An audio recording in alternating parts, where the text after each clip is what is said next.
ओम नमो भगवते वासुदेवाय. तर आपण श्रीमद भागवत महापुराण पाहत आहोत आणि त्यातील स्कंद चौथ्या स्कंदातील अध्याय चौथ्या अध्यायामध्ये सतीचा अग्निप्रवेश पाहणार आहोत. मैत्रेय म्हणतात, एवढे बोलून भगवान शंकर स्तब्ध बसले. त्यांनी पाहिले की दक्षाकडे जाऊ दिल्याने किंवा जाण्यास मनाई केल्याने दोन्ही बाबतीत सती प्राणत्याग करण्याची शक्यता आहे. इकडे सती एकदा बहुजनांना पाहण्यासाठी जाण्याच्या इच्छेने बाहेर येई तर कधी भगवान शंकर रुष्ट होतील या शंकेने परत फिरत असे. अशा प्रकारे कोणताही एक निर्णय घेऊ न शकल्याने तिची मनस्थिती द्विधा झाली. बंधुजनांना भेटण्याच्या इच्छेत बाधा आल्याने ती अतिशय विमनस्क झाली. स्वजनांच्या स्नेहाने तिचे हृदय भरून आले आणि डोळ्यात अश्रू येऊन अत्यंत व्याकुळ होऊन ती रडू लागली. तिचे शरीर थरथर कापू लागले आणि ती पुरुषोत्तम भगवान शंकराकडे अशी रागाने पाहू लागली की जणू त्यांना भस्म करून टाकेल. शोक आणि क्रोधाने तिचे चित्त बेचैन करून टाकले.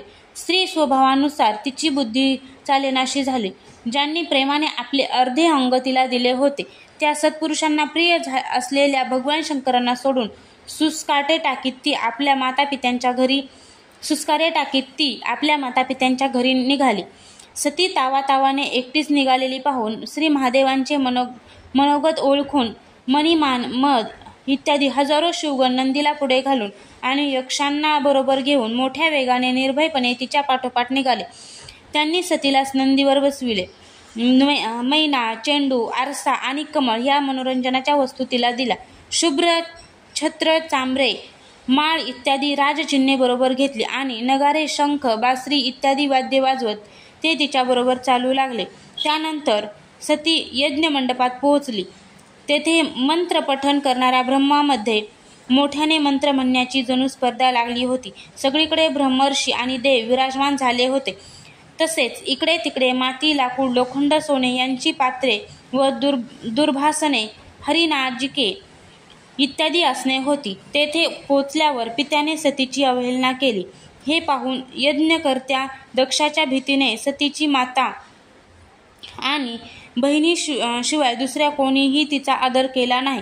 तिची माता आणि बहिणी यांनी मात्र प्रेमाने सद्गदित होऊन सतीला आदराने मिठ्या मारल्या.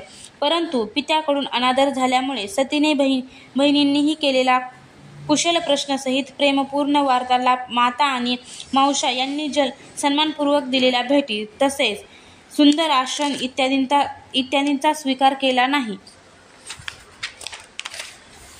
सर्व लोकेश्वरी देवी सतीचा तर यज्ञ मंडपात अनादर झालेला होताच.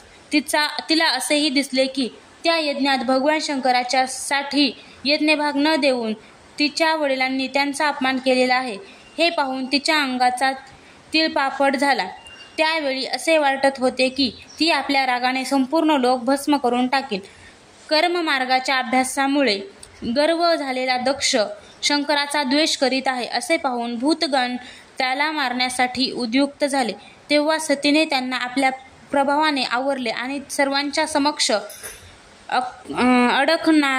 अडखळणाऱ्या शब्दात ती पित्यांची निर्भर्त्सना करू लागली. श्रीदेवी म्हणाली, या संसारात भगवान शंकरापेक्षा कोणीही मोठा नाही. ते सर्व देह धारण करणाऱ्यांचा प्रिय आत्मा आहेत. त्यांना कोणी प्रिय नाही की कोणी अप्रिय नाही. म्हणूनच त्यांचे कोणाही प्राण्यांशी वैर नाही. ते सर्वांचे कारण आणि सर्व रूप आहेत. त्यांना विरोध करणारा आपल्याशिवाय दुसरा कोण आहे. हे द्विजवर आपल्यासारखे लोक दुसऱ्यांच्या गुणांमध्येही दोष पाहतात, परंतु कोणी साधू पुरुष असे करीत नाहीत. जे लोक दुसऱ्यांच्या थोड्याशा गुणांनाही मोठे समजतात ते सर्वात श्रेष्ठ आहेत. आपण अशा महापुरुषांनाच दोष दिलेला आहे. दुष्ट लोक या शवरूप जड शरीरालाच आत्मा मानून ईर्षेने नेहमी महापुरुषांची निंदा करतात. यात काही आश्चर्य नाही, कारण महापुरुष त्यांनी केलेल्या निंदेकडे लक्ष देत नाहीत, परंतु त्यांच्या चरणांची धूळच अंशाचा हा अपराध सहन न करून त्यांचे तेज नष्ट करते. म्हणून असे कार्य त्या दुष्ट पुरुषांनाच शोभून दिसते. ज्यांचे शिव हे 2 अक्षरी नाव प्रसंगवशात एकदा जरी मुखातून निघाले तरी ते मनुष्याचे सर्व पाप तात्काळ नष्ट करते आणि अहो, त्यांच्या आज्ञेचे कोणी उल्लंघन करू शकत नाही. त्या पवित्र कीर्ती मंगलमय भगवान शंकरांचाच अमंगल असे तुम्ही द्वेष करीत आहात. अहो महापुरुषांचे मनरूपी मधुकर ब्रह्मानंदमय रसाने पान करणाऱ्यांच्या इच्छेने त्यांच्या चरणकमलांचे नित्य सेवन करतात आणि त्यांचे चरणाविंद सकाम पुरुषांना त्यांचे इष्टभोगही देतात. त्या विश्वबंधू भगवान शिवाशी आपण वैर करीत आहात. ते केवळ नावाचे शिव आहेत, वास्तविक ते अशिव अमंगल आहेत. ही गोष्ट आपल्याशिवाय दुसरे कोणी मानत नाही. नाहीतर जे भगवान शिव स्मशानभूमीतील प्रेतांच्या मुंडक्यांच्या माळा, चितेतील भस्म आणि हाडे अंगावर घालून अस्ताव्यस्त जटा पसरून भूत पिशाच्यांच्या बरोबर स्मशानात निवास करतात, त्यांच्याच चरणावरून पडलेले निर्माल्य ब्रह्मदेव आदी देवांनी आपल्या शिरावर का धारण केले असते? जर बेताल माणूस धर्ममर्यादांचे रक्षण करणाऱ्या आपल्या पूजनीय स्वामींची निंदा करील आणि आपल्यात त्याला दंड देण्याची शक्ती नसेल तर त्याने कान बंद करून तेथून निघून जावे आणि शक्ती असेल तर त्याला ताकदीने पकडून ती बकवास करणारी अमंगल दुष्ट जीभ छाटून टाकावी, किंबहुना आपले प्राणसुद्धा द्यावेत. हाच धर्म आहे. आपण भगवान नीलकंठांची निंदा करणारे आहात, म्हणून आपल्यापासून उत्पन्न झालेले शरीर मी आता ठेवू इच्छित नाही. चुकून जरी एखादी अयोग्य वस्तू खाल्ली गेली तर ओकारी करून ती काढून टाकल्यामुळेच मनुष्याची शुद्धी होते असे म्हटले जाते. जो महामुनी नेहमी आपल्या स्वरूपातच रममान झालेला असतो त्याला वेदांची विधी निषेधमय वाक्ये मुळीच लागू होत नाहीत. जसा देव आणि मनुष्यांच्या राहण्याच्या नियमामध्ये फरक असतो तसाच ज्ञानी व अज्ञानी यांच्या व्यवहारात फरक असतो. यासाठी आपल्याच धर्माप्रमाणे वागणाऱ्यांनीही दुसऱ्यांच्या मार्गाची निंदा करू नये. प्रवृत्ती यज्ञ याग इत्यादी आणि निवृत्ती शम दम इत्यादी अशी दोन्ही प्रकारची कर्मे योग्य आहेत. वेदांमध्ये त्यांचे रागी आणि विरागी असे दोन प्रकारचे वेगवेगळे अधिकारी सांगितले आहेत. ती कर्मे परस्पराविरोधी असल्याकारणाने दोन्ही प्रकारच्या कर्मांचे अनुष्ठान एकाच वेळी एकाच पुरुषांकडून होणे शक्य नाही. भगवान शंकर तर परब्रह्म परमात्मा आहेत. त्यांना या दोन्हीपैकी कोणतेच कर्म करण्याची आवश्यकता नाही. आमचे ऐश्वर अव्यक्त आहे. आत्मज्ञानी महापुरुषच त्याचे सेवन करू शकतात. आपल्याजवळ ते ऐश्वर नाही आणि यज्ञातील अन्नाने तृप्त होऊन प्राणपोषण करणारे यक्षशाळातील कर्मठ त्यांची प्रशंसा करीत नाहीत. आपण भगवान शंकरांचा अपराध करणारे आहात, म्हणून आपल्या शरीरापासून उत्पन्न झालेल्या निद्या देहाला ठेवून मी काय करू? आपल्यासारख्या दुर्जनांशी संबंध असल्याची मला लाज वाटते. जो महापुरुषांचा अपराध करतो त्यांच्यापासून होणाऱ्या जन्माचाही धिक्कार असो. ज्यावेळी भगवान शिव आपल्याशी माझा संबंध दाखविताना थट्टेने मला दाक्षायणी दक्षकुमारे या नावाने पुकारतील, तेव्हा थट्टेऐवजी मला ते लज्जास्पद वाटेल आणि खेद वाटेल. म्हणून त्या अगोदरच मी आपल्या अंगापासून उत्पन्न झालेल्या या शवतुल्य देहाचा त्याग करीन. मैत्रेय म्हणतात, हे शत्रुंजय विदुरा, त्या यज्ञ मंडपात दक्षाला एवढे बोलून सतीने मौन स्वीकारले आणि उत्तम दिशेकडे ती जमिनीवर बसली.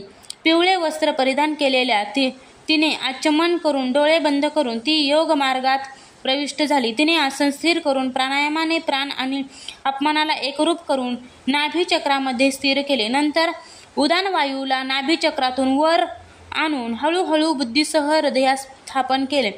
त्यानंतर पूज्य सतीने त्या हृदय स्थित वायूला कंठमार्गाने कुटींच्या मध्ये आणले. अशा प्रकारे ज्या शरीराला महापुरुषांना सुद्धा पूजनीय भगवान शंकरांनी कित्येक वेळा मोठ्या आदराने आपल्या मांडीवर बसविले होते, त्याचा दक्षावरील रागाने त्याग करणाऱ्या इच्छेने महामनस्विनी सतीने आपल्या संपूर्ण अंगामध्ये वायू आणि अग्नीची धारणा केली. आपले पती जगद्गुरु भगवान शंकरांच्या चरण कमल मकरंदाचे चिंतन करीत सतीने इतर विचार सोडून दिले. यामुळे सर्वथा निर्दोष झालेले तिचे शरीर ताबडतोब योगाग्नीने जळून गेले. त्यावेळी तेथे आलेल्या देव ऋषी आदींनी जेव्हा हे महान आश्चर्य पाहिले तेव्हा आकाशात आणि पृथ्वीवर सगळीकडे हाहाकार माजला. ते म्हणू लागले, अरे रे, दक्षाच्या वर्तनाने रागावून महादेवांच्या प्राणप्रिय सतीने प्राणत्याग केला.